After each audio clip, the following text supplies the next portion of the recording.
গিয়েছিলাম ভাগ্নার বিয়ে খেতে। ভাগ্না বললে আসলে ভুল হবে, সম্পর্কে মামা হয়। কিন্তু বয়সে ছোট হওয়ার কারণে আমি ওকে ভাগ্না ডাকি, ও আমাকে আন্টি ডাকে। প্রথমেই আমরা গায়ে হলুদের জন্য এখানে প্রবেশ পথ দিয়ে প্রবেশ করতেছিলাম।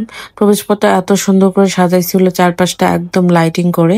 বাসায় ঢোকার সঙ্গে সঙ্গে হলুদের তত্ত্ব নেয়ার দায়িত্ব পড়লো হাতে। আর এখানে যে হলুদের আয়োজন মঞ্চ করা হয়েছে, আর আমরা আসলে মেয়ের বাসায় হলুদ পরাতে যাব, এই জন্য সবাই বের হচ্ছিল আর কি, রেডি হচ্ছিল।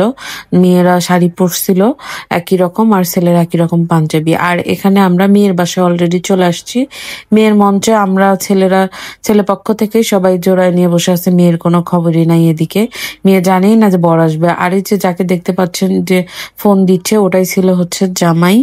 ও মেয়েকে সারপ্রাইজ দেওয়ার জন্য আর কি না বলেই চলে আসছে। এখানে সবাই ছেলেপক্ষর সবাই মেয়ের এখানে ফটোশুট করতেছিল, আর এদিক থেকে মেয়ে প্রবেশ করতেছিল।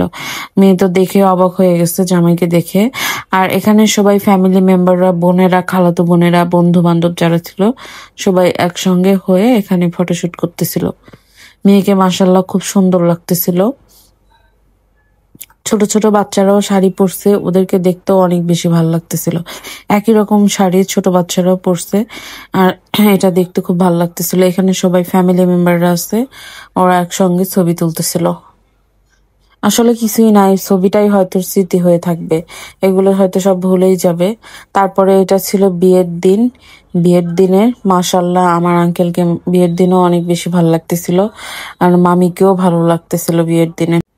যদিও এটা গ্রামের বিয়ে ছিল, গ্রামের বিয়ে হলেও কিন্তু বিয়ের ডেকোরেশন দেখে আসলে বোঝার উপায় নয় যে এটা গ্রামের বিয়ে। ডেকোরেশনটা এত সুন্দর ছিল, একদম শহরের বিয়ের মতো।